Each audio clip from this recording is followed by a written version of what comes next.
ਭਾਈਆਂ ਨੂੰ ਸਲਾਮ ਹੋਵੇ, ਜਾਤਕਾਂ ਬਜ਼ੁਰਗਾਂ ਤੇ ਮਾਈਆਂ ਨੂੰ ਸਲਾਮ ਹੋਵੇ। ਅੱਜ ਦੀ ਗੱਲ ਦੇ ਨਾਲ ਨਾਸਰ ਜਮੀਲ ਹਾਜ਼ਰ ਖਿਦਮਤ ਹੈ ਔਰ ਅੱਜ ਦੀ ਗੱਲ ਜਿਹੜੀ ਹੈ ਅਸੀਂ IMRF ਦੇ ਚੇਅਰਮੈਨ ਜਨਾਬ ਸੈਮੂਅਲ ਪਿਆਰਾ ਸਾਹਿਬ ਨਾਲ ਕਰਾਂਗੇ। IMRF ਜਿਹੜਾ ਹੈ ਇੰਪਲੀਮੈਂਟੇਸ਼ਨ ਮਾਈਨੋਰਿਟੀ ਰਾਈਟਸ ਫੋਰਮ ਹੈ। ਇਹ ਫੋਰਮ ਕੀ ਕਰਦਾ ਹੈ ਔਰ ਇਹ ਫੋਰਮ ਦੀ ਜਿਹੜੀ ਕਾਮਯਾਬੀਆਂ ਨੇ ਜਾਂ ਇਸ ਫੋਰਮ ਨੂੰ ਸ਼ੁਰੂ ਕਰਨ ਦੀ ਜਿਹੜੀਆਂ ਜ਼ਰੂਰੀਅਤ ਨੇ ਉਹਦੇ ਬਾਰੇ ਔਰ ਇਸ ਫੋਰਮ ਦੇ ਉੱਤੇ ਜਿਹੜੇ ਇਤਰਾਜ਼ਾਤ ਨੇ ਉਹਦੇ ਬਾਰੇ ਔਰ ਇਸ ਫੋਰਮ ਦੀ ਜਿਹੜੀਆਂ ਕਾਮਯਾਬੀਆਂ ਨੇ ਉਹਨਾਂ ਦੇ ਬਾਰੇ ਅਸੀਂ ਗੱਲਬਾਤ ਕਰਾਂਗੇ। ਸੋ ਮੈਂ ਬਹੁਤ ਜ਼ਿਆਦਾ ਵਕਤ ਜਿਹੜਾ ਹੈ ਉਹ ਜ਼ਾਇਆ ਨਹੀਂ ਕਰਾਂਗਾ, ਪਰ ਮੈਂ ਇਹ ਜ਼ਰੂਰ ਦੱਸਣਾ ਚਾਹੁੰਦਾ ਕਿ ਉਹ ਖਾਮੋਸ਼ ਹੀਰੋ ਨੇ ਜਿਹੜੇ ਬਹੁਤ ਜ਼ਿਆਦਾ ਆਪਣੇ ਬਾਰੇ ਗੱਲਬਾਤ ਕਰਨਾ ਪਸੰਦ ਨਹੀਂ ਕਰਦੇ ਔਰ ਬਹੁਤ ਜ਼ਿਆਦਾ ਸਾਡੇ ਵਰਗੇ ਮੀਡੀਆ ਦੇ ਲੋਕਾਂ ਤੇ ਕਾਬੂ ਵੀ ਨਹੀਂ ਚੜ੍ਹਦੇ। ਸੋ ਅੱਜ ਅਸੀਂ ਇਹਨਾਂ ਨੂੰ ਕਾਬੂ ਕੀਤਾ ਹੈ ਤੇ ਇਹਨਾਂ ਨਾਲ ਗੱਲਬਾਤ ਕਰਨੇ ਆ। ਸਾਰਿਆਂ ਤੋਂ ਪਹਿਲੇ ਤੇ ਮੈਂ तमाम ਵੇਖਣ ਵਾਲਿਆਂ ਨੂੰ ਔਰ ਇਸ ਚੈਨਲ ਦਾ ਬੜਾ ਸ਼ੁਕਰਗੁਜ਼ਾਰ ਹਾਂ ਕਿ ਉਹਨਾਂ ਨੇ ਮੌਕਾ ਦਿੱਤਾ ਕਿ ਅਸੀਂ ਕਿਹੜੀ ਰਾਈਟ ਇਨਫੋਰਮੇਸ਼ਨ ਹੈ ਉਹ ਲੋਕਾਂ ਤੱਕ ਦੇ ਸਕੀਏ ਕਿ ਪਾਕਿਸਤਾਨ ਤੇ ਕਿਹੜੀ ਇਸ ਵਕਤ ਸੂਰਤ ਹਾਲ ਬਣੀ ਹੋਈ ਹੈ ਉਹਦੇ ਮੁਤਾਬਕ ਅਸੀਂ ਗੱਲ ਕਰ ਸਕੀਏ। ਔਰ ਅੱਜ ਮੁਲਕ ਪਾਕਿਸਤਾਨ ਦਾ ਇੱਕ ਬਹੁਤ ਵੱਡਾ ਸਹਾਫਤ ਦਾ ਨਾਂ ਆਰਫ ਨਿਜ਼ਾਮੀ ਸਾਹਿਬ ਅੱਜ ਵਫਾਤ ਪਾ ਗਏ ਨੇ। ਉਹ ਸਾਡੇ 'ਚ ਨਹੀਂ ਰਹੇ ਤੇ ਅਸੀਂ ਉਹਨਾਂ ਲਈ ਵੀ ਦੁਆ ਗੋਵਾਂ, ਉਹਨਾਂ ਦੀ ਫੈਮਿਲੀ ਵਾਸਤੇ ਵੀ। ਜਦੋਂ ਕਿਹੜਾ ਸਵਾਲ ਤੁਸੀਂ ਕੀਤਾ ਕਿ ਇੰਪਲੀਮੈਂਟੇਸ਼ਨ ਮਿਨੋਰਿਟੀ ਰਾਈਟਸ ਫੋਰਮ ਕਿਉਂ ਬਣਾਇਆ ਗਿਆ, ਇਹ ਤੁਹਾਨੂੰ ਯਾਦ ਹੋਏਗਾ ਕਿ ਅੱਜ ਤੋਂ ਕੋਈ 8 ਸਾਲ ਪਹਿਲੇ ਇੱਕ ਬੰਬ ਬਲਾਸਟ ਹੋਇਆ ਸੀ ਪਿਸ਼ਾਵਰ ਚਰਚ 'ਚ।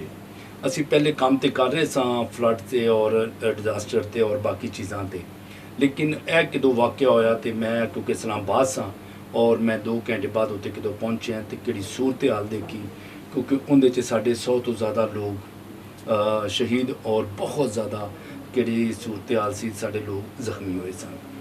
ਉਸ ਤੋਂ ਬਾਅਦ ਫਿਰ ਉਹਨਾਂ ਨਾਲ ਕਿ ਇੱਕ ਜਸਟਿਸ ਹੈਲਪਲਾਈਨ ਨੇ ਇੱਕ ਐਪਲੀਕੇਸ਼ਨ ਮੂਵ ਕੀਤੀ ਸੁਪਰੀਮ ਕੋਰਟ ਆਫ ਪਾਕਿਸਤਾਨ ਨੂੰ ਔਰ ਸੁਪਰੀਮ ਕੋਰਟ ਦੇ ਉਸ ਵਕਤ ਮੋਸਟ ਸੀਨੀਅਰ ਜੱਜ ਤਸੱਦਦ ਹਸਨ ਜਲਾਨੀ ਸਾਹਿਬ, ਉਹ ਚੀਫ ਜਸਟਿਸ ਪਾਕਿਸਤਾਨ ਸਨ, ਉਹਨਾਂ ਨੇ ਫਿਰ ਇਹਦੇ ਉੱਤੇ ਸੋ ਮੋਟੋ ਨੋਟਿਸ ਲਿਆ ਔਰ ਸੋ ਮੋਟੋ ਕਿਉਂ ਨੋਟਿਸ ਲਿਆ ਗਿਆ ਤੇ ਉਹਦੇ 'ਤੇ ਅਸੀਂ ਰਿਕੁਐਸਟ ਕੀਤੀ ਕਿ तमाम ਮਿਨੋਰਿਟੀਜ਼ ਦੇ ਕਿਹੜੇ ਮਾਮਲਾਤ ਨੇ ਸਰ ਅਗਰ ਉਹਨਾਂ ਨੂੰ ਸੁਣ ਲਿਆ ਜਾਏ।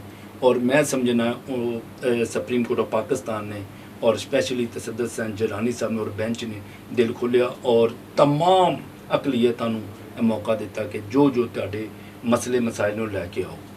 ਔਰ ਉਹ ਕਦੋਂ ਦਾ ਨਾ ਕਿ ਜਜਮੈਂਟ ਆਈ ਅਸੀਂ ਉਹਦੇ ਉੱਤੇ ਜਾਂਦੇ ਰਹੇ, ਲੇਕਿਨ ਕਿਉਂਕਿ ਸਾਡਾ ਫੋਰਮ ਇੰਪਲੀਮੈਂਟੇਸ਼ਨ ਸੀ ਤੇ ਅਸੀਂ ਕੋਈ ਐਸੀ ਰਾਏ ਨਾ ਦੇ ਸਕੇ ਔਰ ਕੰਮ ਨਾ ਕਰ ਸਕੇ। ਸਾਡੀ ਤਵੱਕੁਆ ਸੀ ਜਿਹੜੀਆਂ ਉਹ ਐ ਸੀ ਕਿ ਚਰਚ ਔਰ ਬਾਕੀ ਕਿਉਂਕਿ ਮਸਲਾ ਉਹਨਾਂ ਦਾ ਬਾਕੀ ਕਿਹੜੀਆਂ ਹਿਊਮਨ ਰਾਈਟ ਦੀਆਂ ਤਨਜ਼ੀਮਾਂ ਨੇ ਉਹ ਇਹਦੇ 'ਚ ਆ ਕੇ ਕਾਫੀ ਸਾਰੀਆਂ ਚੀਜ਼ਾਂ ਦੇਣਗੀਆਂ ਔਰ ਲੇਕਿਨ ਉਹ ਫਿਰ ਕਿਹੜਾ ਇੱਕ ਫੈਸਲਾ ਕਿਹੜਾ ਉਹ ਆਇਆ, ਉਹ ਇੱਕ ਲੈਂਡਮਾਰਕ ਜਜਮੈਂਟ ਉਹਨੂੰ ਕਿਹਾ ਗਿਆ ਕਿ ਪਾਕਿਸਤਾਨ ਦਾ ਤਾਰੀਖ ਦਾ ਸਾਰਿਆਂ ਤੋਂ ਵੱਡਾ ਉਹ ਫੈਸਲਾ ਹੈ ਕਿਹੜਾ ਅਕਲੀਅਤਾਂ ਵਾਸਤੇ ਦਿੱਤਾ ਗਿਆ ਔਰ ਉਹਦੇ 'ਚ ਆਇਨ ਦੀ ਤਸ਼ਰੀਹ ਕਰ ਦਿੱਤੀ ਗਈ। ਉਹ ਕਦੋਂ ਹੋਇਆ ਤੇ ਉਹਦੇ ਉੱਤੇ ਇੰਪਲੀਮੈਂਟੇਸ਼ਨ ਕਰਾਉਣ ਵਾਸਤੇ ਫਿਰ ਸਾਨੂੰ ਉਹਦਾ ਨਾਂ ਕੀ ਹੈ ਅਸੀਂ ਇਹ ਫੋਰਮ ਬਣਾਇਆ, ਡਿਸਾਈਡ ਕੀਤਾ ਦੋਸਤਾਂ ਨੇ, ਕਿਉਂਕਿ ਸਾਡੀ ਕਿਹੜੀ organisation bright future society Pakistan ਹੈ ਉਹਦੇ ਦਾ ਇੱਕ ਸਬਜੈਕਟ ਜਿਹੜਾ ਉਹ ਇੰਪਲੀਮੈਂਟੇਸ਼ਨ ਮਿਨੋਰਿਟੀ ਫੋਰਮ ਨੂੰ ਅਸੀਂ ਬਣਾਇਆ ਔਰ ਉਹਦੇ ਉੱਤੇ ਫਿਰ ਅਸੀਂ ਇਹ ਫਿਕਸ ਕਰ ਦਿੱਤਾ ਕਿ ਅਕਲੀਅਤਾਂ ਦੇ ਕਿੰਨੇ ਵੀ ਮਾਮਲਾਤ ਨੇ ਕਿਹੜੇ ਅਦਾਲਤਾਂ 'ਚ ਜਾਂ ਬਾਕੀ ਜਗ੍ਹਾ 'ਤੇ ਨੇ ਉਹਨਾਂ 'ਤੇ ਇੰਪਲੀਮੈਂਟੇਸ਼ਨ 'ਤੇ ਕੰਮ ਕੀਤਾ ਜਾਏ।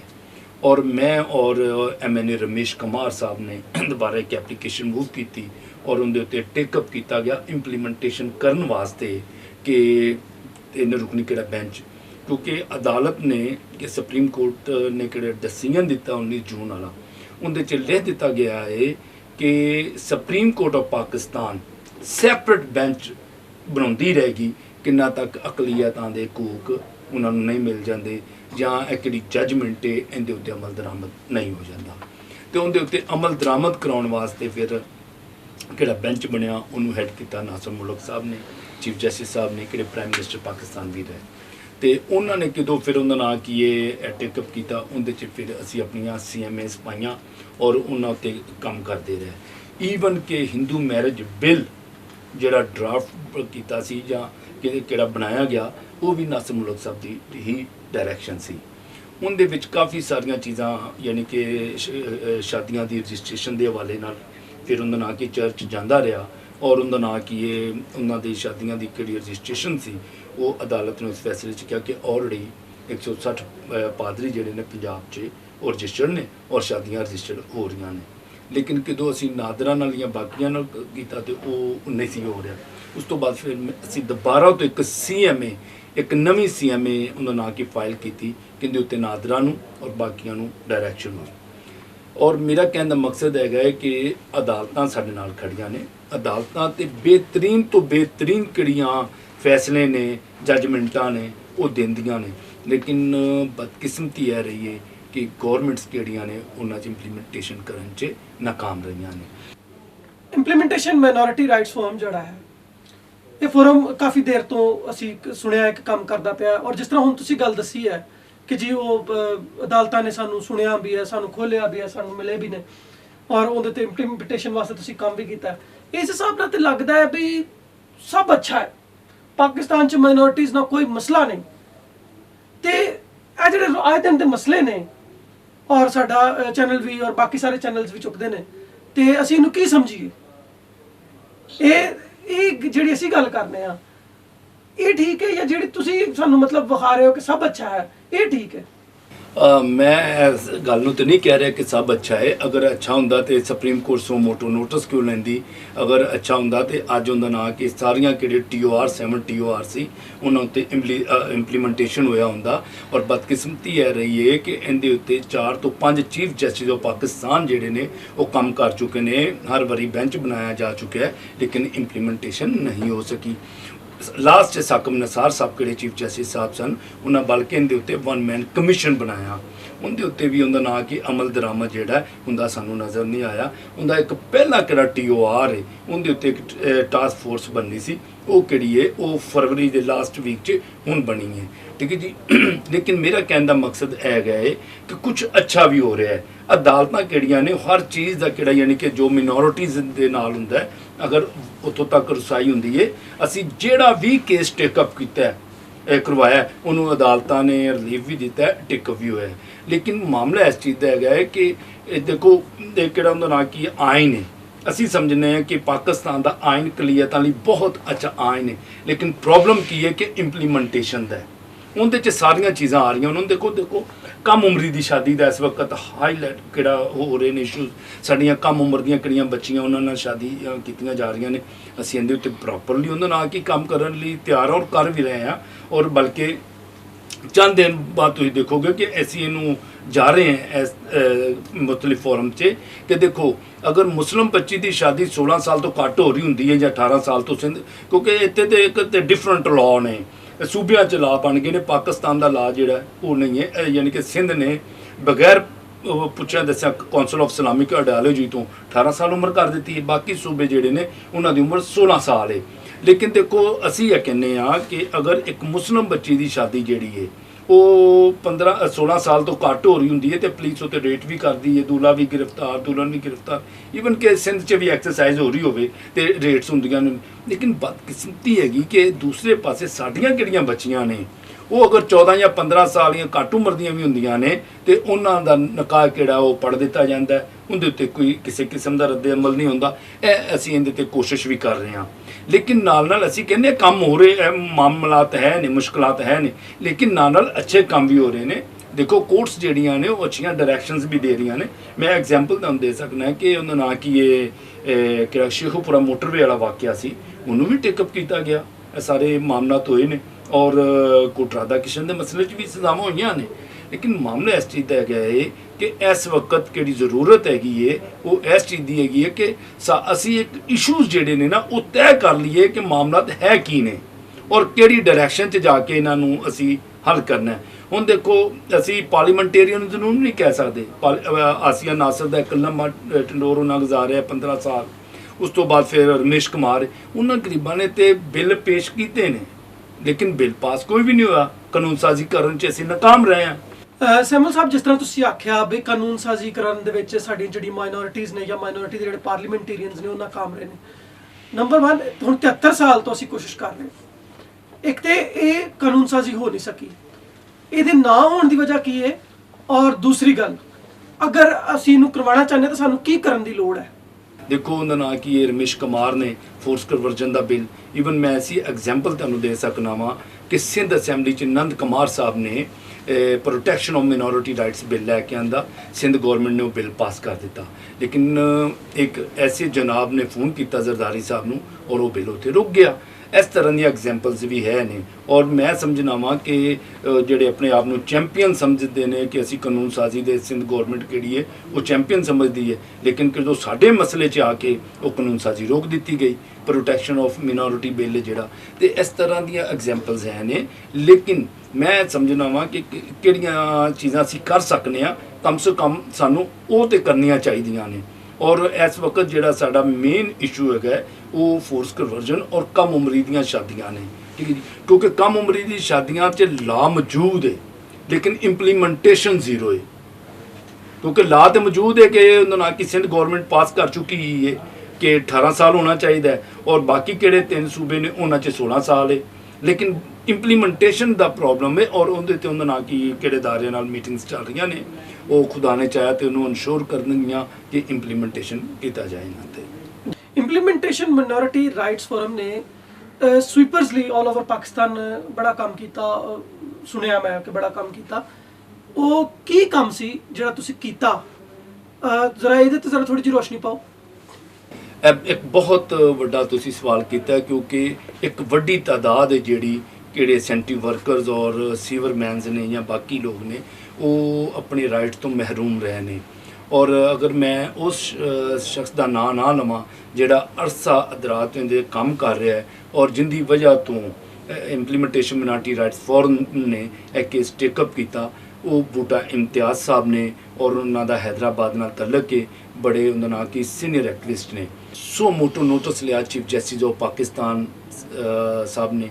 और उनके असी फिर सैनिटरी वर्कर के राइट्स वास्ते एक एप्लीकेशन मूव की और मैं खुद अपेयर होया।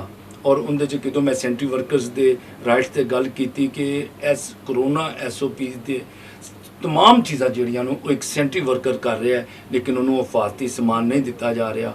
उनके तमाम किहड़े फुल बेंच के 5 जजिज ने उन्होंने बिल्कुल इस चीज़ को करैक्ट किया कि वाकई ही यह किहड़ा यानी कि सैड है बिल्कुल पिसी हुई है, इन्हां ते काम नहीं हो रहा। लिहाजा उनके उत्ते डायरैक्शन की गई तमाम सूबियां नूं कि किहड़े सैनिटरी वर्कर्स ने इन्हां दी कंडीशन ठीक नहीं है, इन्हां उत्ते काम करन दी ज़रूरत है और इन्हां नूं फुल प्रोटैक्ट किट्स ने जिहड़ियां वो दित्तियां जान। लेकिन बदकिस्मती रही कि उनका ना कि उस ऑर्डर तो बाद असी विजिट ते गए सां, क्योंकि एक एप्लीकेशन आई साडे कोल कि 9 महीने 12 महीने तो हैदराबाद के किहड़े सैनिटरी वर्कर्स ने उन्होंने सैलरियां नहीं दित्तियां जांदियां और हाई रिस्क ते उन्हां दा काम हुंदा जे। 6000 सैलरी है, कि बंदा कि सुन के परेशान हो जाता है, जदों कि सिंध का किहड़ा लॉ है मिनिमम बेसिस किहड़ी तनख्वाह है वो 17500 सी उदों, लेकिन फिर भी उन्होंने 6000 दिता जाता सी। इहदे उत्ते एक एप्लीकेशन कदों आई तो चीफ साहब ने उनका ना कि उन्होंने क्या कि 2 दिन के अंदर अंदर इन्हां दीयां तनख्वाहां किहड़ियां ने दित्तियां जान। लेकिन बदकिस्मती यह रही कि उन्होंने यह समझा कि मिनोरिटी नुमाइंदा उनके लिए एक्सरसाइज कर रहा है, उन्होंने तमाम किहड़े मिनोरिटीज़ के वर्कर्स सन सैनिटरी वर्कर्स उन्होंने तनख्वाह दे दी, लेकिन बाकियां की तनख्वाह फिर भी ना दी। लेकिन उस दौरान की होया कि बगैर हिफाजती समान तो 2 सीवरमैन, एक उनका नाम कि क्रिश्चन और मुस्लिम, उन्होंने डेथ हो गई उस दौरान जो कि सीवरेज के अंदर उतरे और उन्होंने डेथ हो गई। इनके उत्ते सख्त रद्दे अमल आया साडा। लेकिन थैंक गॉड कि मैं समझना वा कि अटॉर्नी जनरल साहब दा विच बहुत बड़ा उनका नाम कि ये एक कंट्रीब्यूशन है कि उन्होंने इस चीज़ को हाईलाइट किया, मैं भी हाईलाइट किया और जज साहब ने कहा कि सानू पता है। उनके उत्ते फिर बहुत वड्डी एक जजमेंट आई चारों सूबियां नूं, वफाक नूं, गिलगित बल्तिस्तान और ईवन के कंटोनमेंट बोर्ड्स जिन्ने हैगे ने उन्होंने तमाम डायरैक्शनस कर दी गई कि इन्हां उत्ते लजिस्ट्रेशन की जाए, इन्हां लई कानून साजी की जाए और इन्हां वास्ते तमाम हिफाजती समान है जिहड़ा इन्हां नूं प्रोवाइड किया जाए। कोई सीवरेज मैन जिहड़ा बगैर प्रोटैक्ट किट तो वो सीवरेज अंदर नहीं उतारिया जाएगा। लेकिन मेरा सवाल फिर वही है कि गवर्नमेंट कोई भी सीरियस नहीं है। मैं इस नेशनल चैनल न्यूज़ के हवाले नाल एक रिक्वेस्ट जरूर करना चाहांगा अपने सैनिटरी वर्कर्स भरावां नूं भी कि तुहानूं बहुत वड्डा रिलीफ मिल चुका है ਤੁਹਾਨੂੰ ਸੁਪਰੀਮ ਕੋਰਟ ਆਫ ਪਾਕਿਸਤਾਨ ਨੇ ਪ੍ਰੋਟੈਕਸ਼ਨ ਦੇ ਆਰਡਰ ਦੇ ਦਿੱਤੇ ਨੇ ਕਿ ਬਗੈਰ ਫਾਤੀ ਸਮਾਨ ਤੋਂ ਤੁਸੀਂ ਆਪਣੀ ਜ਼ਿੰਦਗੀਆਂ ਦਾਅ 'ਤੇ ਨਹੀਂ ਲਾਉਣੀਆਂ, ਤੁਸੀਂ ਸੀਵਰੇਜ ਦੇ ਅੰਦਰ ਨਹੀਂ ਉਤਰਨਾ, ਕਿੰਨਾ ਤੱਕ ਤੁਹਾਨੂੰ ਕਿਟਸ ਨਹੀਂ ਦਿੱਤੀ ਜਾਂਦੀ, ਤੁਸੀਂ ਆਪਣਾ ਉਹਦਾ ਨਾਂ ਕਿ ਬਿਲਕੁਲ ਇਨਕਾਰ ਕਰ ਸਕਦੇ ਹੋ। ਸੈਮਲ ਪੈਰਾ ਸਾਹਿਬ, ਤੁਸੀਂ ਅੱਜ ਸਾਡੇ ਨਾਲ ਜੁੜੇ ਹੋ, ਅਸੀਂ ਤੁਹਾਡੇ ਬੜੇ ਸ਼ੁਕਰਗੁਜ਼ਾਰ ਹਾਂ। IMRF ਨੇ ਬਹੁਤ ਸਾਰੇ ਚੰਗੇ ਕੰਮ ਕੀਤੇ ਨੇ ਜਿਨ੍ਹਾਂ ਦਾ ਤੁਸੀਂ ਜ਼ਿਕਰ ਕੀਤਾ ਹੈ, ਪਰ ਇੱਕ ਦੋ ਕੰਮ ਇਸ ਤਰ੍ਹਾਂ ਦੇ ਨੇ ਜਿਨ੍ਹਾਂ ਦੇ ਉੱਤੇ ਕਮਿਊਨਿਟੀ ਨੂੰ ਇਤਰਾਜ਼ ਹੈ ਕਿ ਤੁਸੀਂ ਉਹਨਾਂ ਦਾ ਬੜਿਆ ਕੰਮ ਵਿਗਾੜ ਦਿੱਤਾ ਹੈ। ਨੰਬਰ 1, ਜਿਹੜਾ ਕਮਿਊਨਲ ਪ੍ਰਾਪਰਟੀ ਟਰਸਟ ਦਾ ਜਿਹੜਾ ਇੱਕ ਸਿਲਸਿਲਾ ਆਇਆ ਸੀ, ਇੱਕ ਕਾਨੂੰਨ ਆਇਆ ਸੀ ਕਮਿਊਨਲ ਪ੍ਰਾਪਰਟੀ ਦਾ, ਉਹ ਮੈਨੂੰ ਪਤਾ ਲੱਗਾ ਕਿ ਉਹਦੇ ਤੇ ਇੰਨੀ ਮਿਹਨਤ ਨਾਲ ਉੱਥੋਂ ਤੱਕ ਅਸੀਂ ਪਹੁੰਚੇ ਤੇ ਉਹ ਤੁਸੀਂ ਜਾ ਕੇ ਰੁਕਵਾ ਦਿੱਤਾ ਹੈ, ਉਹਦੀ ਕੀ ਵਜ੍ਹਾ? ਅੱਛਾ ਜੀ, ਪਹਿਲੇ ਤੇ ਮੈਂ ਉਹਦਾ ਨਾਂ ਕੀ ਇਹ ਇੱਕ ਕਲੀਅਰਲੀ ਕਰਦਾ ਕਿ ਇੱਕ ਤੇ ਮੈਂ ਤੁਹਾਡੇ ਚੈਨਲ ਤੇ ਨਿਊਜ਼ ਦੇਖੀ, ਔਰ ਦੂਸਰਾ ਉਹਦਾ ਨਾਂ ਕਿ ਸਾਨੂੰ ਪਸ਼ਾਵਰ ਤੋਂ ਅਪਰੋਚ ਕੀਤਾ ਗਿਆ, ਮਿਸਟਰ ਅਮਰਾਨ ਇਹ ਲੜਕਾ ਉਹਨਾਂ ਅਪਰੋਚ ਕੀਤਾ ਕਿ ਇਹ ਇੱਕ ਇਸ਼ਤਿਹਾਰ ਹੈ ਕਿਹੜਾ ਕਿ ਪਸ਼ਾਵਰ ਡਾਇਸਿਸ ਨੇ ਦਿੱਤਾ ਹੈ, ਔਰ ਉਹਦੇ ਉੱਤੇ ਉਹਦਾ ਨਾਂ ਕਿ ਕਿਹੜਾ ਹਾਲੀ ਕਿ ਅਸੀਂ ਰੋਕਿਆ ਨਹੀਂ ਹੈ। ਇਹ ਤੇ ਟ੍ਰੈਸਰਲ ਲਾ ਸੀ ਜਿਹੜਾ 2001 ਚ 2 ਚ ਇਹ ਬਣਿਆ ਸੀ, ਇਹਦੇ ਉੱਤੇ ਆਲਰੇਡੀ ਇਹ ਹੈ ਸੀ, ਲੇਕਿਨ ਅਸੀਂ ਕਹਿੰਦੇ ਹਾਂ ਕਿ ਉਹ ਇੱਕ ਡਿਕਟੇਟਰ ਦਾ ਦੌਰ ਸੀ। ਇਹਨਾਂ ਜਿਸ ਤਰ੍ਹਾਂ ਇਹ ਕਹਿੰਦੇ ਨੇ ਕਿ ਇੱਕ ਡਿਕਟੇਟਰ ਦਾ ਦੌਰ ਸੀ, ਉਹਦੇ ਬਾਕੀ ਸਾਰੇ ਕਿਹੜੇ ਫੈਸਲੇ ਨੇ ਕਾਲਦਮ ਕੀਤੇ ਨੇ, ਤੇ ਇਹ ਰੱਖਣਾ ਕਿਉਂ ਜ਼ਰੂਰੀ ਹੈ? ਪ੍ਰੋਪਰਟੀਜ਼ ਐਕਚੁਅਲੀ ਉਹਦਾ ਨਾਂ ਕਿ ਕਿਤੋਂ ਅਸੀਂ ਮਿਨਿਸਟਰ ਸਾਹਿਬ ਨੂੰ ਉਹਦਾ ਨਾਂ ਕੀ ਹੈ, ਅਸੀਂ ਸ਼ਨੀਲਾ ਨੂੰ ਕਿਹਾ ਵੀ ਮੀਟਿੰਗ ਸੈਟਲ ਕਰ, ਵੀ ਤੂੰ ਸਾਡੀ ਨੁਮਾਇੰਦਾ ਹੈ, ਨਹੀਂ ਤਾਂ ਅਸੀਂ ਫਿਰ ਮਿਨਿਸਟਰ ਸਾਹਿਬ ਨੂੰ ਕਹਿੰਦੇ ਹਾਂ। ਮੀਟਿੰਗ ਸੈਟਲ ਹੋ ਗਈ, ਅਸੀਂ 4 ਲੋਕ ਚਲੇ ਗਏ, ਅਸੀਂ ਵੀ ਸਬੂਤ ਗਏ। ਹੁਣ ਦੇਖੋ, ਅਗਰ ਫੈਡਰਲ ਦਾ ਇਹ ਲਾ ਹੈ ਤੇ ਫਿਰ ਸੂਬਿਆਂ ਨੇ ਵੀ ਬਣਾ ਲਿਆ। ਅਸੀਂ ਉਹਦਾ ਨਾਂ ਕਿ ਕਿਹੜਾ ਕਾਨੂੰਨ ਪ੍ਰਾਪਰਟੀ ਐਕਟ ਬਲੋਚਿਸਤਾਨ ਉਹ ਵੀ ਨਾਲ ਲੈ ਗਏ ਕਿ ਇਹ ਤੇ 18ਵੀਂ ਤਰਮੀਮ ਤੋਂ ਬਾਅਦ ਉਹਦਾ ਨਾਂ ਕਿ ਸੂਬਿਆਂ ਨੇ ਵੀ ਬਣਾ ਲਿਆ ਹੈ। ਹੁਣ ਸੂਬਿਆਂ ਨੇ ਤੁਹਾਡੇ ਤੋਂ NOC ਲੈਣਾ ਜਾਂ ਕਿੰਦੇ ਤੋਂ NOC ਲੈਣਾ ਹੈ? ਦੇਖੋ ਕਿਹੜਾ ਯਾਨੀ ਕਿ ਨੈਸ਼ਨਲ ਕਮਿਸ਼ਨ ਮਿਨੋਰਿਟੀ ਹੈ, ਉਹ ਵੀ ਇੱਕ ਐਗਜ਼ੈਕਟਿਵ ਆਰਡਰ ਤੇ ਬਣਾਇਆ ਹੈ ਜਿਹਨੂੰ ਤਾਂ ਸੁਪਰੀਮ ਕੋਰਟ ਮੰਨਦੀ ਨਹੀਂ ਹੈ, ਠੀਕ ਹੈ ਜੀ, ਜਾਂ ਬਾਕੀ ਅਦਾਰੇ ਜਿਹੜੇ।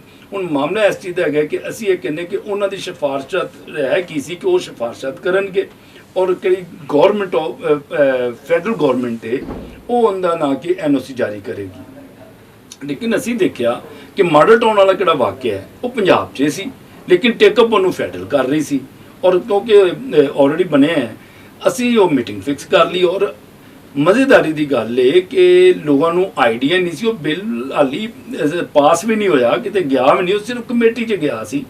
ਔਰ ਜਦੋਂ ਅਸੀਂ ਕਿਹਾ ਜੀ ਮੈਂ ਜੀ ਨੂਰੁਲ ਹਕ ਸਾਹਿਬ ਤੁਹਾਨੂੰ ਕੀ ਜ਼ਰੂਰਤ ਪੈ ਗਈ ਸੀ ਇਸ ਚੀਜ਼ ਦੀ ਕਿ ਇਹ ਉਹਦਾ ਨਾਂ ਕੀ ਹੈ ਕਿ ਇੱਕ ਕਿਹੜਾ ਮਿਨਿਸਟਰ ਹੈ ਉਹ NOC ਦੇਗਾ, ਇਹਦੀ ਤਾਂ ਜ਼ਰੂਰਤ ਹੀ ਨਹੀਂ। ਨਾਲ ਅਸੀਂ ਉਹਨਾਂ ਨਾਲ ਕਿ ਜੱਜਮੈਂਟ ਦਾ ਜ਼ਿਕਰ ਕੀਤਾ ਕਿਹੜੀ ਪਸ਼ਾਵਰ ਦੀ ਸੀ, ਕਿਹੜਾ ਬੱਚਾ ਅਮਰਾਨ ਲੈ ਕੇ ਆਇਆ ਸੀ, ਇਫਤਾਰ ਸਿੱਖ ਸਾਹਿਬ ਕਿਹਨਾਂ ਦੀ ਵਫਾਤ ਹੋ ਗਈ ਹੈ, ਉਹ ਇਹਦੇ ਉੱਤੇ ਬੜੀ ਕਲੀਅਰ ਜੱਜਮੈਂਟ ਦੇ ਗਏ ਨੇ ਕਿ ਇਹ ਕਿਹੜੀ ਪ੍ਰੋਪਰਟੀਜ਼ ਹੈ ਇਹਦੀ ਸ਼ੇਮ ਨਾ ਖਰਾਬ ਕਰੋ, ਇਹ ਟਰਸਟ ਪ੍ਰੋਪਰਟੀਜ਼ ਨੇ, ਨਾ ਲੀਜ਼ ਹੋ ਸਕਦੀਆਂ ਨੇ, ਨਾ ਵਿਕ ਸਕਦੀਆਂ ਨੇ, ਨਾ ਕੋਈ ਖਰੀਦ ਸਕਦਾ ਹੈ। ਇਹ ਸਾਰਾ ਮਾਮਲਾ ਸੀ ਉੱਤੇ। ਕਿਦੋਂ ਉਹਨਾਂ ਨੂੰ ਇਹ ਦੱਸਿਆ ਕਿ ਉਹਨਾਂ ਕਿਹਾ ਜੀ ਇਹ ਉਹਨਾਂ ਦੇ ਯਾਨੀ ਕਿ ਪਤਾ ਹੀ ਨਹੀਂ ਸੀ, ਈਵਨ ਕਿ ਸਾਡੀ ਕਿਹੜੀ ਪਾਰਲੀਮੈਂਟ ਸੈਕਟਰੀ ਸਾਹਿਬਾ ਸੀ ਉਹਨਾਂ ਨੂੰ ਵੀ ਨਹੀਂ ਪਤਾ ਕਿ ਬਿੱਲ ਨਹੀਂ ਪਾਸ ਹੋਇਆ। ਉਹਨਾਂ ਕਿਹਾ ਜੀ ਬਿੱਲ ਤੇ ਹਾਲੇ ਅਸੀਂ ਘੱਲਿਆ ਹੈ ਕਮੇਟੀ 'ਚ, ਔਰ ਅਗਰ ਮੈਂ ਜੀ ਸਾਡੇ ਤੇ ਬੜੇ ਤਹਫਜ਼ਾਤ ਨਹੀਂ ਦਿੰਦੇ ਤੇ ਮੈਂ ਜੀ ਇਹਨੂੰ ਰੋਕੋ। ਉਹਨਾਂ ਕਿਹਾ ਜੀ ਠੀਕ ਹੈ ਅਸੀਂ ਇਹਦੇ ਤੇ ਕਮੇਟੀ ਬਣਾ ਦਿੰਦੇ ਹਾਂ, 4 ਉਹਦਾ ਨਾਂ ਕੀ ਹੈ ਲਾਅ ਡਿਪਾਰਟਮੈਂਟ ਦੇ ਹੋ ਜਾਣਗੇ ਔਰ 4 ਇੱਧਰ ਹੋ ਜਾਣਗੇ। ਕਹਿੰਦੇ ਤੇ ਇਹਦੇ 'ਚ ਬਹੁਤ ਐਕਸਪਰਟ ਲੇਡ ਯਾਨੀ ਕਿ ਬੈਠੇ ਨੇ ਕਿ ਇਹਨਾਂ ਨੇ ਬਿੱਲ ਔਰ ਸਾਨੂੰ ਦੱਸਿਆ ਕੀ ਹੋ ਸਕਦਾ ਹੈ। ਮੈਂ ਜੀ ਦੇਖੋ ਅਸੀਂ ਇਸ਼ਤਿਹਾਰ ਵਹਾਇਆ ਉਹਨਾਂ ਨੂੰ, ਮੈਂ ਜੀ ਸੁਪਰੀਮ ਕੋਰਟ ਆਫ ਪਾਕਿਸਤਾਨ ਨੇ 2018 'ਚ 11 ਮਈ ਨੂੰ ਸੋਮੋਟੋ ਬੰਬ ਬਲਾਸਟ ਜਿਹੜਾ ਕੋਟਾ ਬੰਬ ਬਲਾਸਟ ਹੋਇਆ ਸੀ ਉਹ ਸੋਮੋਟੋ ਅਸੀਂ ਕਰਵਾਇਆ ਸੀ, ਮੈਂ ਖੁਦ ਅਪੇਅਰ ਹੋਇਆ ਸਾਂ। ਉਹਦੇ 'ਚ ਡਾਇਰੈਕਸ਼ਨ ਦਿੱਤੀ ਸੀ ਕਿ ਸਾਨੂੰ ਮਸੀਹ ਲਿਖਿਆ ਪੜਿਆ ਜਾਏਗਾ। ਤੇ ਮੈਂ ਜੀ ਉਹ ਕਿੰਨਾ ਦੀ ਤੁਸੀਂ ਤਾਰੀਫਾਂ ਬਣ ਰਹੇ ਹੋ, ਹਿਊਮਨ ਰਾਈਟਸ ਸਾਰਿਆਂ ਤੋਂ ਵੱਡੀ ਕਿਹੜੀ ਮਿਨਿਸਟਰੀ ਹੈ ਸਾਡੀ, ਉਹ ਖੁਦ ਅਵੇਅਰ ਨਹੀਂ ਨੇ ਰਾਈਟ ਤੋਂ। ਮੈਂ ਉਹਦੀ ਐਗਜ਼ਾਮਪਲ ਵੀ ਕਾਊਂਟ ਕੀਤੀ, ਮੈਂ ਲੈਂਡਮਾਰਕ ਜੱਜਮੈਂਟ ਕਿਹੜੀ ਆਈ ਹੈ ਉਹਦੇ 'ਚ ਐਡੀਸ਼ਨਲ ਐਡਵੋਕੇਟ ਜਨਰਲ ਸਿੰਧ ਨੂੰ ਪੁੱਛਿਆ ਗਿਆ ਕਿ ਲੀਅਤਾਂ ਦੀ ਬਾਤਦਗਾਹਾਂ ਦੀ ਬੇਰੁਮਤੀ ਦੇ ਮੁਤਲਕ ਸਵਾਲ, ਤੇ ਅੰਦਾਜ਼ਾ ਲਗਾ ਲਓ ਉਹਨਾਂ ਦਾ ਜਵਾਬ ਤੁਸੀਂ ਸੁਣ ਕੇ ਪਰੇਸ਼ਾਨ ਹੋ ਜਾਓਗੇ। ਉਹਨਾਂ ਕਿਹਾ ਜੀ ਤਾਜ਼ਿਆਤੇ ਪਾਕਿਸਤਾਨ ਦੇ ਤਹਿਤ ਅਕਲੀਅਤਾਂ ਦੀ ਬੇਰੁਮਤੀ ਕੋਈ ਜੁਰਮ ਨਹੀਂ ਹੈ। ਇਹ ਐਡੀਸ਼ਨਲ ਐਡਵੋਕੇਟ ਜਨਰਲ ਸਿੰਧ ਦੀ ਸਟੇਟਮੈਂਟ ਹੈ। ਇਹ ਉਸ ਬਕਾਇਦਾ ਤੌਰ ਤੇ ਉਸ ਜੱਜਮੈਂਟ ਦੇ ਵਿੱਚ ਜਦੋਂ ਕਿ 295 ਸੀ, 295A ਔਰ 295 ਮੌਜੂਦ ਹੈ ਅਕਲੀਅਤੀ ਇਬਾਦਤਗਾਹਾਂ ਦੀ। ਇਸ ਵਾਸਤੇ ਅਸੀਂ ਇਹ ਕਹਿੰਦੇ ਆ ਕਿ ਅਕਲੀਅਤਾਂ ਦੇ ਹਕੂਕ ਨੂੰ ਦੇਣ ਵਾਲਿਆਂ ਨੂੰ ਵੀ ਅਵੇਅਰਨੈਸ ਨਹੀਂ ਹੈ ਨਾ ਲੈਣ ਵਾਲਿਆਂ ਨੂੰ। ਅਦਾਲਤ ਪਾਕਿਸਤਾਨ ਦੀ ਸਾਰਿਆਂ ਤੋਂ ਵੱਡੀ ਕਿਹੜੀ ਅਦਾਲਤ ਹੈ ਉਹ ਇਸ ਨਤੀਜੇ 'ਚ ਪਹੁੰਚੀ, ਉਹਨਾਂ ਲਿਖਿਆ ਹੈ। ਜਿਵੇਂ ਤੁਸੀਂ ਕਹਿਣਾ ਚਾਹ ਰਹੇ ਹੋ ਕਿ ਇੱਧਰ ਵਾਲੇ ਵੀ ਅੰਨੇ ਨੇ ਤੇ ਉੱਧਰ ਵਾਲੇ ਵੀ ਅੰਨੇ ਜੀ, ਉਹਨਾਂ ਲਿਖਿਆ ਹੈ ਜੀ ਕਿ ਕਿਹਨਾਂ ਨੇ ਰਾਈਟ ਦੇਣੇ ਨੇ ਉਹ ਵੀ ਅਵੇਅਰ ਨਹੀਂ ਨੇ। ਹੁਣ ਤੁਸੀਂ ਡੀਸੀਓ ਕੋਲ ਚਲੇ ਜਾਓ, ਉਹਨੂੰ ਪੁੱਛ ਲਵੋ ਕੋਈ ਕਿ ਮੈਨੂੰ ਦੱਸੋ ਜੀ ਤੁਹਾਡੇ ਕੋਲ ਸਾਡੀ ਨਕਾਰਨਾਮਾ ਰਜਿਸਟਰਡ ਹੋਣ ਲਈ ਕੋਈ ਲੈਟਰ ਆਇਆ? ਉਹ ਕਹਿਣਗੇ ਨਹੀਂ, ਜਦੋਂ ਕਿ ਕਦੋਂ ਦੀ ਜੱਜਮੈਂਟ ਆ ਗਈ ਹੈ। ਠੀਕ ਹੈ, ਇਸ ਵਾਸਤੇ ਮਾਮਲਾ ਇਸ ਚੀਜ਼ ਦਾ ਹੈਗਾ ਇਹ ਕਿ ਅਸੀਂ ਉਹ ਬਿੱਲ ਰਕਵਾਇਆ, ਉਸ ਤੋਂ ਪਹਿਲੇ ਦੀ ਵੀ ਐਕਸਰਸਾਈਜ਼ ਅਸੀਂ ਕੀਤੀ ਹੈ। ਅਸੀਂ ਚਾਹੁੰਦੇ ਹਾਂ ਕਿ ਤਮਾਮ ਅਗਰ ਮਿਨਿਸਟਰ ਸਾਹਿਬ ਨੇ ਉਹਦੇ 'ਚ ਕੋਈ ਚੇਂਜਿੰਗ ਕਰਨੀ ਹੈ ਜਾਂ ਕਿਸੇ ਨੇ ਕੋਈ ਮਹਿਕਮੇ ਚੇਂਜਿੰਗ ਕਰਨੀ ਹੈ ਤਾਂ ਸਟੇਕ ਹੋਲਡਰਸ ਕਿਹੜੇ ਨੇ, ਮਿਨੋਰਿਟੀਜ਼ ਹੈ, ਉਹਨਾਂ ਨੂੰ ਇਨਫਾਰਮ ਕੀਤਾ ਜਾਏ, ਉਹਨਾਂ ਨੂੰ ਪੁੱਛਿਆ ਜਾਏ। ਅੱਛਾ, ਮਤਲਬ ਤੁਹਾਡੇ ਕਹਿਣ ਦਾ ਮਤਲਬ ਹੈ ਕਿ ਜਿਹੜਾ ਕਮਿਊਨਲ ਜਿਹੜਾ ਪ੍ਰੋਪਰਟੀ ਟਰਸਟ ਜਿਹੜਾ ਦੇ ਹਵਾਲੇ ਨਾਲ ਜਿਹੜੀ ਗੱਲਬਾਤ ਹੈ ਉਹ ਯਾਨੀ ਸਾਡੇ ਲੋਕਾਂ ਕੋ ਪੁੱਛੇ ਬਗੈਰ ਆਟੋਮੈਟਿਕਲੀ ਬਣਾਈ ਸੀ। ਹਾਂਜੀ, ਉਹ ਵੀ ਬਣਾ ਦਿੱਤੀ ਨਾ, ਔਰ ਵੇਰ ਹੀ ਨਹੀਂ ਸੀ ਕਿ ਉਹਦਾ ਨਾਂ ਕੀ ਹੈ, ਸੂਬਿਆਂ ਨੇ ਵੀ ਬਣਾ ਲਿਆ। ਅੱਛਾ, ਕਿਸੇ ਨੂੰ ਪਤਾ ਹੀ ਨਹੀਂ ਕਿ ਕਿੱਥੇ ਕੀ ਕੰਮ ਹੋ ਗਿਆ ਹੈ। ਮੈਂ ਕਹਿੰਦਾ ਕਿ ਮਿਨਿਸਟਰ ਕਿਦੋਂ ਉਹਨਾਂ ਨੇ ਬਣਾਇਆ ਹੈ ਐਕਟ, ਹਾਂਜੀ, ਜਾਂ ਤਾਂ ਉਹਨੂੰ ਕਰ ਦੇਣ ICT ਲਈ ਕਿ ਇਸਲਾਮਾਬਾਦ ਲਈ, ਅਗਰ ਬਾਕੀ ਸੂਬੇ ਬਣਾ ਰਹੇ ਨੇ ਜੀ ਉਹ ਉਹਨਾਂ ਨੂੰ ਪਤਾ ਹੀ ਨਹੀਂ ਸੀ ਕਿ ਜੀ ਸਾਰੇ ਸੂਬਿਆਂ ਤੇ ਇੰਪਲੀਮੈਂਟ ਹੋਏਗਾ। ਅਸੀਂ ਕਿਹਾ ਜੀ ਇਹ ਨਹੀਂ ਹੋ ਸਕਦਾ, ਇਹ ਪੜੋ, ਇਹ ਬਲੋਚਿਸਤਾਨ ਐਕਟ ਜੇ, ਇਹ ਸਟੇਟਮੈਂਟ ਦਾ ਨਾਂ ਕੀ ਹੈ, ਪਸ਼ਾਵਰ ਹਾਈ ਕੋਰਟ ਦੀ ਹੈ, ਤੇ ਉਹਦੇ 'ਚ ਫਿਰ ਉਹਨਾਂ ਨੇ ਬੜਾ ਅੱਛਾ ਫੈਸਲਾ ਕੀਤਾ। ਮੈਂ ਸਮਝਣਾ ਕਿ ਮਿਨਿਸਟਰ ਬਹੁਤ ਨਾਇਸਾਬ। ਸੌਰੀ ਟੂ ਕੱਟ ਯੂ, ਲੇਕਿਨ ਇਹ ਗੱਲ ਬੜੀ ਜ਼ਰੂਰੀ ਮੇਰੇ ਦਿਮਾਗ 'ਚ ਆ ਗਈ। ਹਾਂਜੀ, ਇਹ ਸਭ ਕੁਝ ਨਾ ਹੋਣ ਦੀ ਔਰ ਇਸ ਇਗਨੋਰੈਂਸ ਦੀ, ਇਸ ਜਹਾਲਤ ਦੀ ਸਾਰੀ ਜ਼ਿੰਮੇਵਾਰੀ ਕੌਣ ਲਏਗਾ? ਜੀ ਬਿਲਕੁਲ ਜ਼ਿੰਮੇਦਾਰ ਤੇ ਦੇਖੋ ਮੈਂ ਵੀ ਹਾਂ। ਜ਼ਿੰਮੇਦਾਰੀ ਹੈ ਕਿ ਪਾਕਿਸਤਾਨ ਨੇ ਤੁਹਾਨੂੰ ਇੰਨੀ ਵੱਡੀ ਪਾਵਰ ਦੇ ਦਿੱਤੀ ਹੈ, ਰਾਈਟ ਟੂ ਇਨਫੋਰਮੇਸ਼ਨ ਐਕਟ, ਬਿਲਕੁਲ, ਕਿ ਤੁਸੀਂ ਹਾਂਜੀ ਤੁਸੀਂ ਪ੍ਰਾਈਮ ਮਿਨਿਸਟਰ ਦੇ ਅਸਾਸੇ ਪੁੱਛ ਸਕਦੇ ਹੋ, ਤਮਾਮ ਚੀਜ਼ਾਂ ਨੂੰ ਕਰ ਸਕਦੇ ਹੋ, ਤੇ ਕਿੰਨੇ ਲੋਕ ਨੇ ਕਿਹੜੇ ਅਵੇਅਰ ਨੇ। ਠੀਕ ਹੈ, ਇਹ ਚੀਜ਼ਾਂ ਦੇਖੋ ਚਰਚ ਦੀਆਂ ਨੇ। ਚਰਚ ਮੈਨੂੰ ਕਿਸੇ ਫਿਰ ਜ਼ਰਾਏ ਤੋਂ ਉਸੇ ਲੜਕੇ ਨੇ ਹੀ ਸਾਨੂੰ ਦੱਸਿਆ ਕਿ ਕਿਹੜਾ ਸੇਠੀ ਸਾਹਿਬ ਨੇ ਫੈਸਲਾ ਦਿੱਤਾ ਹੈ ਚਰਚ ਉਹਦੇ ਖਿਲਾਫ ਸੁਪਰੀਮ ਕੋਰਟ 'ਚ ਗਿਆ ਹੈ। ਮੈਨੂੰ ਇਹ ਦੱਸੋ, ਅਸੀਂ ਕਹਿੰਦੇ ਕਿ ਪ੍ਰਾਪਰਟੀਆਂ ਨਹੀਂ ਵਿਕਣੀਆਂ ਚਾਹੀਦੀਆਂ ਔਰ ਸੇਲ ਪਰਚੇਜ਼ ਬੰਦ ਹੋਣੀ ਚਾਹੀਦੀ ਹੈ, ਚਰਚ ਵੇਚ ਰਿਹਾ? ਨਹੀਂ, ਮੈਂ ਨਹੀਂ ਕਹਿੰਦਾ। ਨਹੀਂ, ਤੁਸੀਂ ਮਤਲਬ ਮੈਂ ਕਹਿ ਰਿਹਾ ਕਿ ਕਿਸ ਤਰ੍ਹਾਂ, ਯਾਨੀ ਕਿ ਉਹਨਾਂ ਨੂੰ ਤਾਂ ਜ਼ਾਹਿਰ ਕਰੋ ਉਹਦੇ ਕੋਈ ਖਿਲਾਫ ਗਿਆ ਤਾਂ ਮਤਲਬ ਚਰਚ ਵੇਚਣਾ ਚਾਹੁੰਦਾ। ਠੀਕ ਨਾ ਜੀ, ਤੋਂ ਇਸ ਵਾਸਤੇ ਸਾਰੀਆਂ ਚੀਜ਼ਾਂ ਜਿਹੜੀਆਂ ਨੇ ਨਾ ਅਸੀਂ ਚਾਹੁੰਦੇ ਕਿ ਨਹੀਂ ਹੋਣੀਆਂ ਚਾਹੀਦੀਆਂ। ਬਹਰਹਾਲ ਬਹੁਤ ਅੱਛਾ ਡਿਸੀਜਨ ਕੀਤਾ ਹੈ ਮਿਨਿਸਟਰ ਸਾਹਿਬ ਨੇ। ਉਹਨਾਂ ਇਹਦੇ ਤੇ ਕਮੇਟੀ ਕਿਹਾ ਕਿ ਕਮੇਟੀ ਤੇ ਚੀਜ਼ ਦਿੱਤੀ ਜਾਏ ਔਰ ਉਹ ਇਹਨੂੰ ਦੇਖੋ। ਮੈਂ ਇਸ਼ਤਿਹਾਰ ਉਹਨਾਂ ਨੂੰ ਦਿੱਤਾ ਕਿਹੜਾ ਕਿ ਘੱਟ ਤੋਂ ਘੱਟ 12 ਲੱਖ ਦਾ ਹੋਣਾ ਹੈ। ਜੰਗ ਅਖਬਾਰ 7 ਤਰੀਕ ਨੂੰ ਲੱਗਾ। ਮੈਂ ਜੀ ਇਹ ਲੋ ਸਾਡੇ ਹਿਊਮਨ ਰਾਈਟ ਦੀ ਅਦਾਲਤ, ਹਿਊਮਨ ਰਾਈਟ ਦੀ ਮਿਨਿਸਟਰੀ ਦਾ, ਉਹਨਾਂ ਲਿਖਿਆ ਥੱਲੇ ਹਸਾਈयों की शादियां और तलाक कानून बिल। मैं जी कितने पहले ਮੈਨੂੰ ਦੱਸੋ ਹਾਂ ਇਹ ਵੇਰ ਨੇ ਕਿ 11 ਮਈ ਦੀ ਜੱਜਮੈਂਟ ਆ ਗਈ ਹੈ ਕਿ ਸਾਨੂੰ ਮਸੀਹ ਲਿਖਿਆ ਪੜਿਆ ਜਾਣਾ। ਮੈਂ तमाम ਡਾਟਾ ਚੇਂਜ ਹੋ ਗਿਆ, ਸਾਰੀਆਂ ਚੀਜ਼ਾਂ ਚੇਂਜ ਹੋ ਗਈਆਂ ਨੇ, ਲੇਕਿਨ ਇਹਨਾਂ ਦੇ ਇਸ਼ਤਿਹਾਰ ਉੱਤੇ ਹੀ ਮੈਂ ਜੀ ਅਵੇਅਰਨੈਸ ਦਾ ਫੁਕਦਾਨ ਹੈ, ਲਿਹਾਜ਼ਾ ਉਹਨਾਂ ਨੇ ਤੇ ਕਹਿ ਦਿੱਤਾ ਹੈ ਜੀ ਕਮੇਟੀ ਬਣਾਓ। ਉਸ ਤੋਂ ਪਹਿਲੇ ਵੀ ਇੱਕ ਉਹਦਾ ਨਾਂ ਕਿ ਬਗੈਰ ਪੁੱਛੋ ਦਸੀਂ ਉਹ ਇੱਕ ਤਲਾਕ ਵਾਲਾ ਬਿੱਲ ਸੀ ਕਿ ਸਾਡੇ 'ਚ ਤਲਾਕ, ਉਹਦਾ ਵੀ ਅਸੀਂ ਉਹਦਾ ਨਾਂ ਕਿ ਉਹ ਵੀ ਸਾਨੂੰ ਹੀ ਜਾਂਦਾ ਹੈ, ਕੋਈ ਗੱਲ ਨਾ ਮੰਨਦਾ ਕਿ ਉਹ ਵੀ ਅਸੀਂ ਰੁਕਵਾਇਆ, ਲੇਕਿਨ ਅਸੀਂ ਉੱਥੇ ਬਿਲਕੁਲ ਗੱਲ ਤਲਾਕ ਵਾਲਾ ਜਿਹੜਾ ਮਤਲਬ ਬਿੱਲ ਹੈ ਉਹਨੂੰ ਤੁਸੀਂ ਰੁਕਵਾਇਆ। ਉਹ ਮਤਲਬ ਮੈਂ ਅਸੀਂ ਤੇ ਉਹਨੂੰ ਸੁਣਿਆ ਹੈ ਔਰ ਸਾਨੂੰ ਜਿੱਥੇ ਤੱਕ ਇਨਫੋਰਮੇਸ਼ਨ ਹੈ, ਫਿਰ ਉਹੀ ਗੱਲ ਹੈ ਕਿ ਅੰਨੇ ਵਾਲੇ ਹਿਸਾਬ ਹੈ ਤੇ ਚਲੋ ਜੋ ਤੁਸੀਂ ਹੁਣ ਦੱਸਣ ਹੀ ਰਹੇ ਹੋ ਕਿ ਅਸੀਂ ਤਾਂ ਸਮਝਦੇ ਹਾਂ ਕਿ ਉਹ ਇਸ ਦਵਾਜ ਦਾ ਬਿੱਲ ਸੀ, ਨਿਕਾਹ ਦਾ ਬਿੱਲ ਸੀ ਕਿ ਪਾਕਿਸਤਾਨੀ ਜਿਹੜੇ ਮਸੀਹੀ ਨੇ ਉਹਨਾਂ ਦੇ ਨਿਕਾਹ ਜਿਹੜੇ ਨੂੰ ਰਜਿਸਟਰਡ ਹੋਣਾ ਤੇ ਹਿੰਦੂ ਐਕਟ ਦੇ ਵੀ ਸ਼ਾਮਲ ਸਨ ਕਿ ਨਹੀਂ ਹਿੰਦੂ ਮੈਰਿਜ ਐਕਟ ਵੀ ਔਰ ਕ੍ਰਿਸਚੀਅਨ ਮੈਰਿਜ ਐਕਟ ਵੀ, ਤੇ ਤੁਸੀਂ ਕ੍ਰਿਸਚੀਅਨ ਮੈਰਿਜ ਐਕਟ ਪੂਰਾ ਹੀ ਰੁਕਵਾ ਦਿੱਤਾ। ਨਹੀਂ ਕ੍ਰਿਸਚੀਅਨ ਮੈਰਿਜ ਐਕਟ ਅਸੀਂ ਨਹੀਂ ਰੁਕਵਾਇਆ, ਤੇ ਉਹ registration is the separate issue.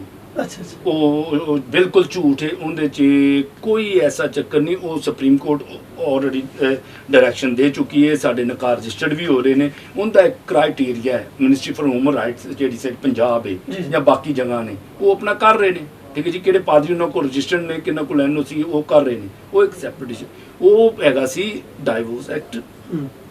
ਠੀਕ ਹੈ ਜੀ, ਉਹਦੇ 'ਚ ਬਕਾਇਦਾ ਤੌਰ 'ਤੇ ਉਹਦਾ ਨਾਂ ਕੀ ਹੈ ਕਿ ਦੋ ਸਾਡੀ ਮੀਟਿੰਗ ਹੋਈ ਔਰ ਮੈਨੂੰ ਉਹਦਾ ਨਾਂ ਕਿ ਮੈਂ ਵੀ ਆਪ NCCP ਵਾਲਿਆਂ ਨੇ ਲੈਟਰ ਲਿਖਿਆ ਸੀ, ਬੜਾ ਸਖਤ ਕਿਸਮ ਦਾ ਲੈਟਰ ਸੀ, ਔਰ ਪ੍ਰੈਸਬਿਟੇਰੀਅਨ ਚਰਚ ਨੇ, ਔਰ ਮੈਂ ਉੱਥੇ ਮੈਨੂੰ ਮੀਟਿੰਗ 'ਚ ਕਾਲ ਕੀਤਾ ਸੀ। ਮੈਂ ਉੱਥੇ ਉਹਨਾਂ ਨਾਲ ਕਿਹਾ ਜੀ ਦੇਖੋ ਤੁਹਾਡੀ NCCP ਵਾਲੀ ਮੀਟਿੰਗ ਦਾ ਮੈਨੂੰ ਪਤਾ। ਹਾਂਜੀ, ਮੈਂ ਉੱਥੇ ਆ ਕਿਹਾ ਸੀ ਕਿ ਮੈਂ ਕਿਹੜੀ ਉਹਦਾ ਨਾਂ ਕੀ ਪਾਰਲੀਮੈਂਟ ਸੈਕਟਰੀ ਉਹਨੂੰ ਐਡ ਕਰ ਰਹੀ ਸੀ ਮੀਟਿੰਗ ਨੂੰ।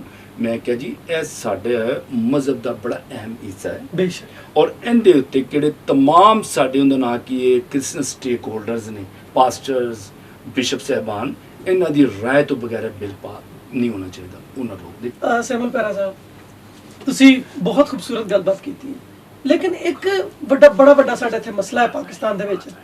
ਤੁਸੀਂ ਪਤਾ ਨਹੀਂ ਉਹਨੂੰ ਕਿਸ ਤਰ੍ਹਾਂ ਸਮਝੋਗੇ ਔਰ ਕਿਸ ਤਰ੍ਹਾਂ ਉਸ ਗੱਲ ਦੇ ਉੱਤੇ ਰਿਸਪੌਂਸ ਕਰੋਗੇ, ਲੇਕਿਨ ਮੇਰਾ ਦਿਲ ਦੇ ਵਿੱਚ ਉਹਦੇ ਵਾਸਤੇ ਬੜਾ ਦੁੱਖ ਹੈ। ਉਹ ਹੈ ਫੋਰਸ ਕਨਵਰਜਨ। ਸਾਡੀਆਂ ਇੱਥੇ ਬੱਚੀਆਂ ਨੇ, ਅੰਡਰਏਜ ਨੇ, ਉਹਨਾਂ ਨੂੰ ਅਗਵਾ ਕਰ ਲਿਆ ਜਾਂਦਾ ਹੈ ਔਰ ਫਿਰ ਇੱਕ ਨਿਕਾਹ ਕਰ ਲਏ ਜਾਂਦੇ ਨੇ। ਫਿਰ ਉਸ ਨਿਕਾਹ ਨੂੰ ਲੀਗਲਾਈਜ਼ ਕਰਨ ਵਾਸਤੇ ਇਸਲਾਮ ਦਾ ਜਿਹੜਾ ਹੈ ਉਹ ਲਿਬਾਦਾ ਉੜਿਆ ਜਾਂਦਾ ਹੈ। ਉਹਦੇ ਬਾਅਦ ਕਿਹਾ ਜਾਂਦਾ ਕਿਉਂਕਿ ਇਹਨੇ ਇਸਲਾਮ ਕਬੂਲ ਕਰ ਲਿਆ ਇਸ ਕਰਕੇ ਵਾਪਸ ਨਹੀਂ ਜਾ ਸਕਦੀ। ਇਹ ਫੋਰਸ ਕਨਵਰਜਨ ਜਿਹੜੀਆਂ ਨੇ, ਇਹਨਾਂ ਦੇ ਵਾਸਤੇ ਤੁਸੀਂ ਕੁਝ ਕੀ ਕਰ ਰਹੇ ਹੋ? ਦੇਖੋ ਜੀ, ਮੈਂ ਉਹਦਾ ਨਾਲ ਕਿ ਕਿਉਂਕਿ ਸਾਡਾ ਕਿਹੜਾ ਅਦਾਰਾ ਹੈ, ਜਿੰਨੀ ਤਕਲੀਫ ਤੁਹਾਨੂੰ ਹੈ ਉਸ ਤੋਂ ਸ਼ਾਇਦ ਜ਼ਿਆਦਾ ਤਕਲੀਫ ਮੈਨੂੰ ਹੈ, ਕਿਉਂਕਿ ਉਹ ਮੇਰੀਆਂ ਵੀ ਬੇਟੀਆਂ ਨੇ।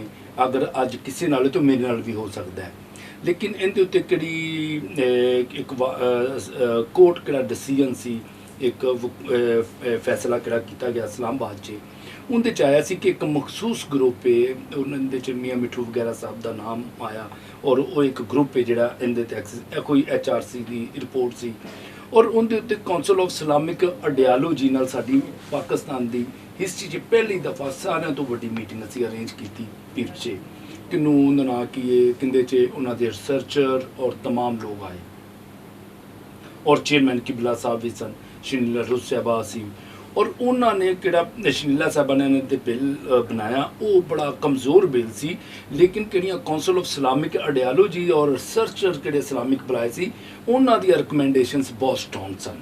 ਕਿ ਇੱਕ ਤਾਂ ਉਹਨਾਂ ਨਾਲ ਕਿ ਗਲੀ ਵਾਲਾ ਕਿਹੜਾ ਮੌਲਾਨਾ ਹੈ ਉਹ NOC ਜਾਰੀ ਨਾ ਕਰੇ, ਸਰਟੀਫਿਕੇਟ ਜਾਰੀ ਨਾ ਕਰੇ ਐਸੇ, ਔਰ ਬਦਕਿਸਮਤੀ ਨਾਲ ਮੈਂ ਕਹਾਂਗਾ ਮੁਹਤਰਮਾ ਸ਼ਨੀਲਾ ਉਹਦੇ 'ਤੇ ਕੰਮ ਨਾ ਕਰ ਸਕੀ, ਜਦੋਂ ਕਿ ਕਾਉਂਸਲ ਆਫ ਇਸਲਾਮਿਕ ਆਈਡੀਆਲੋਜੀ ਇਹਦੇ 'ਤੇ ਕੰਮ ਕਰਨਾ ਚਾਹ ਰਹੀ ਸੀ। ਲੇਕਿਨ ਕਿਉਂਕਿ ਇਹ ਪਾਰਲੀਮੈਂਟੇਰੀਅਨਸ ਦਾ ਕੰਮ ਹੈ, ਇਹ ਬਿੱਲ ਲੈ ਕੇ ਆਉਣ, ਇਹਦੇ 'ਤੇ ਆਲਰੇਡੀ ਉਹਦਾ ਨਾਂ ਕਿ ਰਮੇਸ਼ ਸਾਹਿਬ ਨੇ ਵੀ ਬਿੱਲ ਲਿਆਂਦੇ ਨੇ ਔਰ ਇੱਕ ਕਮੇਟੀ ਵੀ ਬਣ ਗਈ ਹੈ, ਕਿਉਂਕਿ ਕਾਕੜ ਸਾਹਿਬ ਸਨ ਉਹ ਯਾਨੀ ਕਿ ਵਫਾਤ ਪਾ ਗਏ ਨੇ। ਇਹਦੇ ਉੱਤੇ ਬਕਾਇਦਾ ਇੱਕ ਕਮੇਟੀ ਬਣ ਗਈ ਹੈ ਕਿਹੜੀ ਇਹਦੇ 'ਤੇ ਸਾਡਾ ਕਿਉਂਕਿ ਕੰਮ ਹੈ ਇੰਪਲੀਮੈਂਟੇਸ਼ਨ ਕਰਵਾਉਣਾ। ਇਹ ਲਾ ਲੈ ਆਉਣ, ਇਹਦੇ 'ਤੇ ਅਸੀਂ ਜ਼ਰੂਰ ਇੰਪਲੀਮੈਂਟੇਸ਼ਨ ਕਰਾਂਗੇ। ਲੇਕਿਨ ਕਿਹੜੀ ਐਕਸਰਸਾਈਜ਼ ਕਿਹੜੀ ਹੈ ਹੋ ਰਹੀ ਹੈ ਘੱਟ ਉਮਰ ਵਾਲੀ, ਇਹ ਹੋ ਰਹੀ ਹੈ ਕਿਉਂਕਿ ਹੁਣ ਸਿੰਧ ਵਿੱਚ ਕਾਨੂੰਨ ਬਣ ਗਿਆ ਹੈ 18 ਸਾਲ ਦਾ।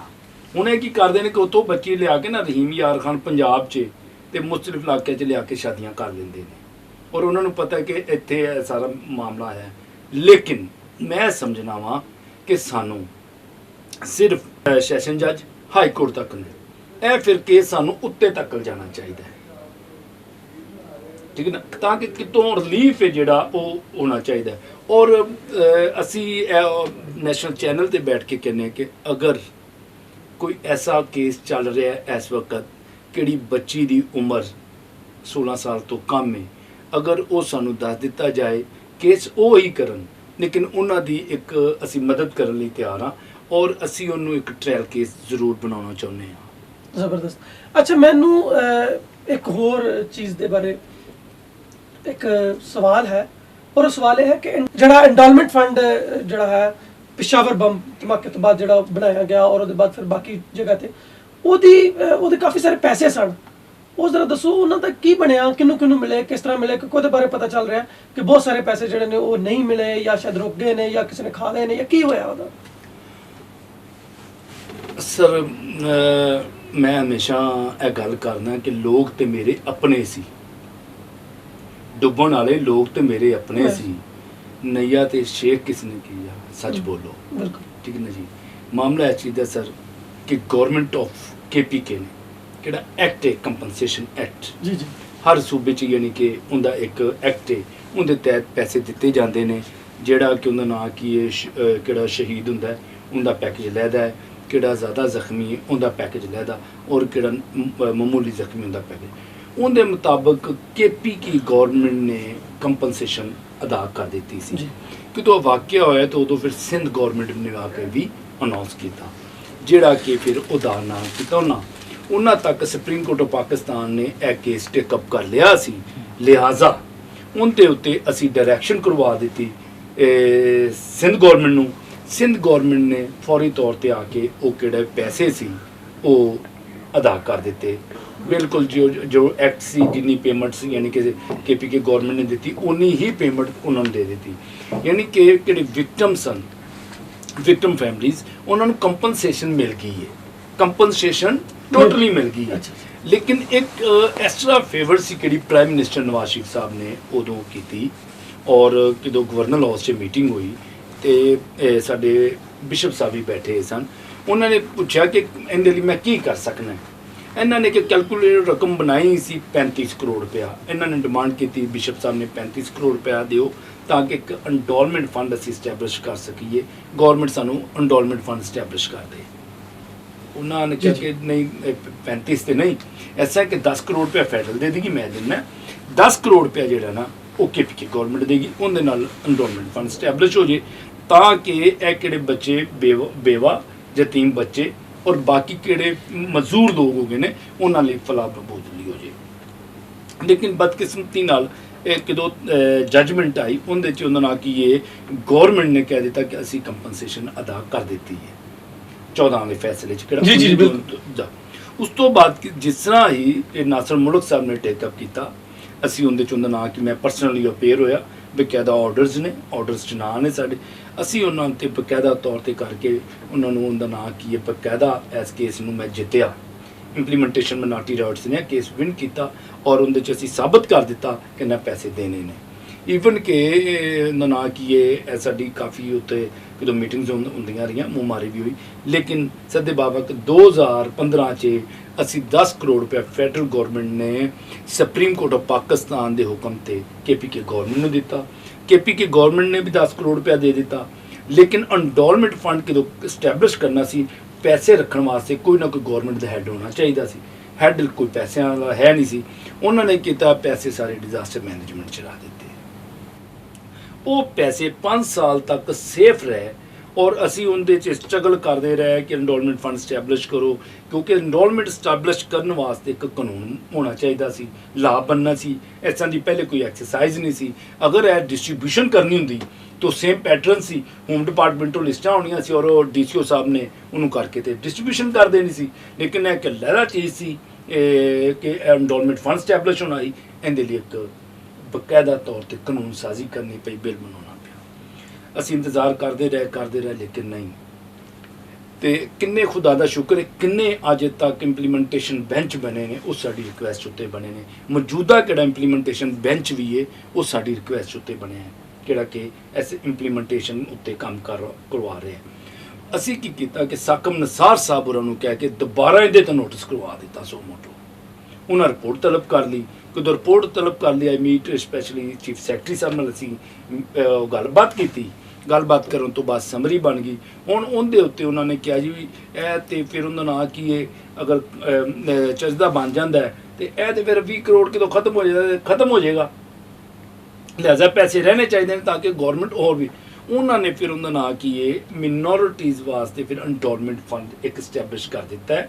ਬਿੱਲ ਪਾਸ ਹੋ ਗਿਆ ਹੈ, ਇਹਦੇ ਤੇ ਕਾਨੂੰਨ ਸਾਜ਼ੀ ਕਰਵਾ ਦਿੱਤੀ ਗਈ ਹੈ ਔਰ ਕਾਨੂੰਨ ਸਾਜ਼ੀ ਹੋ ਗਈ ਹੈ। ਅਨਕਰੀਬ ਕਿਹੜਾ ਨਾ ਉਹ ਪੈਸਿਆਂ ਦੇ ਡਿਸਟਰੀਬਿਊਸ਼ਨ ਨੇ ਜਿਹੜੀ ਨਾ ਉਹ ਸ਼ੁਰੂ ਹੋ ਜਾਏਗੀ। ਅਸੀਂ ਦੇਖੋ ਅੱਜ ਅਗਰ ਸ਼ਹਬਾਜ਼ ਭੱਟੀ ਸਾਹਿਬ 5% ਕੋਟਾ ਕਰ ਆ ਗਏ ਸਨ ਤੇ ਅਦਾਲਤ ਨੇ ਉਹਦੇ ਉੱਤੇ ਇੰਪਲੀਮੈਂਟੇਸ਼ਨ ਕਰਨ ਦਾ ਕਿਹਾ ਹੈ। ਅਗਰ ਉਹਦਾ ਨਾਂ ਕੀ ਹੈ ਕਾਉਂਸਲ ਆਫ ਇਸਲਾਮਿਕ ਆਈਡੀਓਲੋਜੀ 2009 'ਚ ਇਹ ਕਿਹਾ ਗਿਆ ਸੀ ਕਿ ਸਾਨੂੰ ਮਸੀਹ ਲਿਖਿਆ ਪੜਿਆ ਜਾਏ, ਤੇ ਹੁਣ ਆ ਕੇ ਇੰਪਲੀਮੈਂਟੇਸ਼ਨ ਕੋਰਟ ਨੇ ਉਹਦੇ 'ਤੇ ਡਾਇਰੈਕਸ਼ਨ ਦਿੱਤੀ। ਲਾਅ ਹੋਏਗਾ ਤੇ ਸਰ ਉਹਦੇ 'ਤੇ ਕੰਮ ਹੋਏਗਾ, ਕਿਉਂਕਿ ਅਦਾਲਤਾਂ ਕਸਟੋਡੀਅਨ ਨੇ ਲਾਅ ਦੀ। ਤੁਸੀਂ ਬਹੁਤ ਅੱਛਾ ਕਿਉਂਕਿ ਕੰਮ ਕਰ ਰਹੇ ਹੋ ਔਰ ਤੁਸੀਂ ਮਸੀਹ ਖਾਸ ਤੌਰ ਤੇ ਔਰ ਖਾਸ ਤੌਰ ਤੇ ਅਕਲੀਤਾਂ ਦੇ ਵਾਸਤੇ, ਲੇਕਿਨ ਪਰ ਮਸੀਹੀ ਕੌਮ ਵਾਸਤੇ ਖਾਸ ਤੌਰ ਤੇ ਤੁਸੀਂ ਹੀਰੋ ਜੇ। ਔਰ ਮੈਂ ਸਲਾਮ ਪੇਸ਼ ਕਰਨਾ ਤੁਹਾਡੀ ਸਟਰਗਲ ਨੂੰ ਔਰ ਖਾਸ ਤੌਰ ਤੇ ਇੰਪਲੀਮੈਂਟੇਸ਼ਨ ਮਿਨੋਰਿਟੀ ਰਾਈਟਸ ਫੋਰਮ ਦੇ ਉਹਨਾਂ ਤਮਾਮ ਜਾਲਿਆਂ ਨੂੰ ਜਿਹੜੇ ਤੁਹਾਡੇ ਨਾਲ ਮਿਲ ਕੇ ਤੇ ਇੰਨੀ ਤਕਲੀਫ ਦੇ ਨਾਲ ਔਰ ਇੰਨੀ ਮਿਹਨਤ ਦੇ ਨਾਲ ਕੰਮ ਕਰਦੇ ਨੇ।